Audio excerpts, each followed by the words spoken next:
Bienvenue sur le plateau de Champ de Vision pour cette séquence Grand Témoin. Et nous avons deux grands témoins sur ce plateau pour parler d'un duo sans qui rien n'est possible. Un duo qui économiquement est essentiel, le duo entre le producteur et le transformateur, le tailleur. Alors dans ce domaine, l'interprofession a, vous vous en doutez, un rôle essentiel à jouer. C'est ce que nous allons voir avec nos invités. Bertrand Decoq, bonjour. Vous êtes président du CIPALIN, l'interprofession du lin. Et Hubert Brisset, bonjour Hubert. Vous êtes vice-président du CIPALIN et on va commencer avec vous. Quelles sont, justement, on parlait d'économie, quelles sont les missions en termes d'économie du CIPALIN? Alors le CIPALIN, c'est l'interprofession des entreprises du lin. Donc à la fois les agriculteurs et les premiers transformateurs, les tailleurs. Et donc une des missions du CIPALIN, c'est informer les deux, à la fois les agriculteurs et aussi les tailleurs. Et donc il y a une mission de collecte d'informations. Les entreprises de taillage vont donner leurs informations en termes de volume et de prix de ce qu'ils ont fabriqué et de ce qu'ils ont vendu mois par mois. Et donc on va collecter dans un premier temps au niveau des coopératives, donc à la Festal, en même temps au niveau de l'USRTL, les tailleurs privés, et après on consolide au niveau de l'interprofession, donc du CIPALIN, ces deux familles, et ensuite on va même jusqu'à consolider ces informations au niveau européen en les colmatant avec les données de la Belgique et des Pays-Bas. Alors, quelle est l'importance d'avoir ces informations, j'allais dire, en temps quasi réel? Alors c'est important parce que en fait, il faut pouvoir orienter ce qu'on va produire en termes de fibres longues. Et pour ça, il faut qu'on ait à la fois les informations de ce qui a été semé, des estimations de rendement et la production qui sort des usines. Et en fait, de ces données-là, on va pouvoir donner des informations à la fois aux tailleurs et aux producteurs pour décider ce qu'ils vont faire les années suivantes. On est quand même sur une production de long terme. Il faut 2 ans entre le moment où on va semer du lin et le moment où il va être mis en marché dans les magasins de confection, puisque c'est quand même la confection notre principal débouché.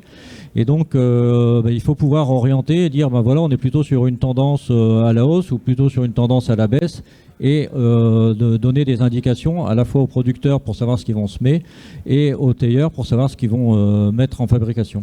Alors justement, Bertrand, pour les tailleurs, l'importance d'avoir des informations en temps réel. Alors la raison essentielle, c'est de pouvoir piloter nos entreprises. En tant qu'industriel, avec une entreprise, des agriculteurs avec qui on travaille en partenariat, plus tout l'environnement d'entreprise, les salariés, etc. On ne peut pas piloter au jour le jour, donc il nous faut absolument une vision sur le marché. Et c'est justement tout l'intérêt de ces outils de collecte d'informations, de production de fibres notamment, de pouvoir nous donner une appréciation de la production et du marché. Mais les outils vont aujourd'hui au-delà, puisqu'on essaie aussi d'avoir une prospective sur ce qui pourrait arriver en termes de production dans les mois qui viennent au minimum. Alors justement, si on parle de la tendance là pour les prochains mois, les prochaines années, la tendance elle est comment? Alors la tendance la tendance pour le lin est très bonne, c'est ce qu'on entend. Elle est très bonne parce que, comme on a dit depuis ce matin, voilà, le lin a beaucoup d'atouts, coche beaucoup de cases positives aujourd'hui par rapport au marché, répond aux attentes du marché aujourd'hui. Qui plus est, nous sommes sur des récoltes qu'on va qualifier de petites récoltes, pas de très gros volumes. Donc c'est vrai qu'aujourd'hui, nous sommes à la fois sur une tendance de fond de consommation et d'augmentation de la consommation. Et on est un petit peu sur le frein en production parce que la nature n'a pas été très généreuse depuis 2 ans. Donc voilà. Donc aujourd'hui, très concrètement, il nous manque de fibres aujourd'hui, à court terme. Et sur le moyen long terme, les perspectives d'évolution de la consommation sont tout à fait positives. Hubert Brisset, même chose pour vous, les tendances, mais là, vues par les agriculteurs, les cultivateurs.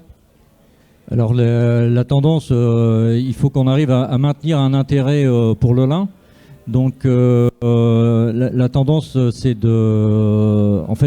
d'arriver à équilibrer les assolements. Aujourd'hui, les agriculteurs sont en train de choisir ce qu'ils vont ensemencer en 2023. Et donc ils le font par rapport à leur retour d'expérience sur 2021-2022. Donc on voit qu'il y a un intérêt pour le lin, on voit dans une manifestation comme celle-ci qu'il y a des agriculteurs qui sont intéressés de produire du lin. C'est une culture risquée, c'est une culture technique. Donc on ne peut pas mettre toute son exploitation avec du lin, il faut être raisonnable, mais il faut aussi continuer à fournir toute la filière. Donc on a besoin de fibres de lin, on a besoin d'intéresser les producteurs à en mettre davantage. On voit sur la courbe, on est quand même sur une progression des surfaces. Les surfaces ont été plus que doublées en 10 ans. On a eu une petite chute en 2021 due à l'effet Covid. Faut pas oublier que pendant un moment, toutes les usines ont été arrêtées, aussi bien les filatures en Chine que les teillages en Europe. Et on ne voyait pas d'issue favorable au débouché du lin. Du coup, on avait arrêté les teillages. On avait demandé aux producteurs d'en mettre un peu moins. On voit que sur 2022, on est revenu au niveau de 2019 et on espère bien que 2023 sera une année de progression. Alors, je voudrais vous poser une question à tous les deux. J'ai écouté tout à l'heure une présentation du marché du lin au niveau européen. Tous les voyants sont au vert, il n'y a aucun problème et ce n'est pas discutable. En revanche, il y a une situation actuellement géopolitique qui peut être compliquée pour vous. Je parlais de la guerre en Ukraine. Et des répercussions que ça peut avoir pour nous, à savoir manque de blé, manque de colza, problème d'approvisionnement pour les consommateurs en farine, en huile, que sais-je encore. Est-ce que ça ne va pas un peu bouleverser la donne, à savoir que certains de vos collègues vont se dire, vu le marché du blé qui se prépare, vu le marché du colza qui se prépare, le lin, on va peut-être attendre un peu, vous lisiez vous-même, c'est technique, c'est compliqué, je vais peut-être faire quelque chose de plus, entre guillemets, simple, et donc plutôt faire du colza et du blé que du lin.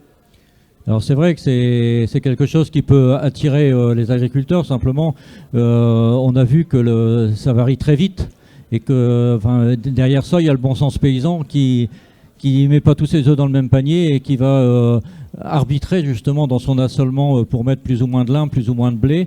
On peut pas d'une année sur l'autre tout d'un coup basculer tout en blé parce que évidemment la cotation aujourd'hui elle est intéressante à 390 €.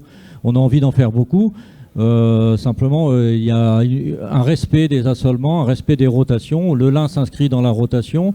Le lin est une bonne tête d'assolement. Donc derrière, on fait un bon blé. Tout ça, ça entre en ligne de compte. Et évidemment, à la marge, ça varie. On va avoir plus ou moins de blé ou plus ou moins de colza parce que c'est plus ou moins compliqué. Mais aussi, en face, il y a l'attrait de l'intérêt du lin, l'intérêt économique, mais l'intérêt agronomique aussi, qui vont faire que les agriculteurs vont continuer à en faire dans un contexte qui est, entre guillemets, pas le plus favorable pour le lin. Alors, Hubert, moi, je voudrais qu'on... pardon, pourquoi je vous appelle Hubert, tout d'un coup Bertrand on l'a vu aussi sur les statistiques, les résultats des études européennes, on voit que des pays de transformation... la Russie, l'Ukraine, la Biélorussie sont un petit peu en panne en ce moment parce que pour la Russie notamment, il y a les questions d'embargo. Pour l'Ukraine, bien évidemment, la situation qu'on connaît et la Biélorussie qui fait aussi l'objet d'embargo. Est-ce que, comme on dit, le malheur des uns fait le bonheur des autres? Est-ce que ça veut dire qu'il y a des marchés à prendre?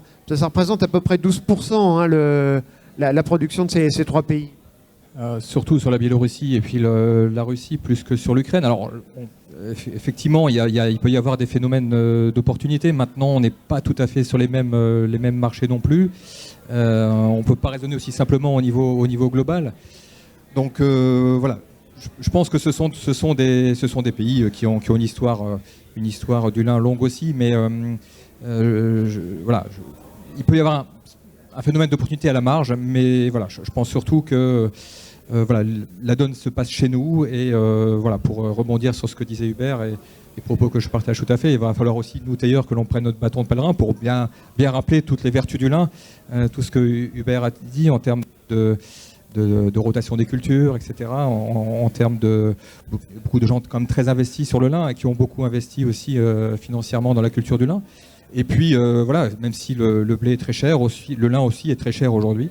On est sur des niveaux de prix très importants, donc on a tous nos atouts pour nous défendre et puis poursuivre notre croissance. Le marché nous attend, donc à nous d'y répondre. Merci messieurs de nous avoir donné toutes ces informations. Quant à moi, je vous retrouve très bientôt sur le plateau de Champ de Vision. À bientôt. Merci.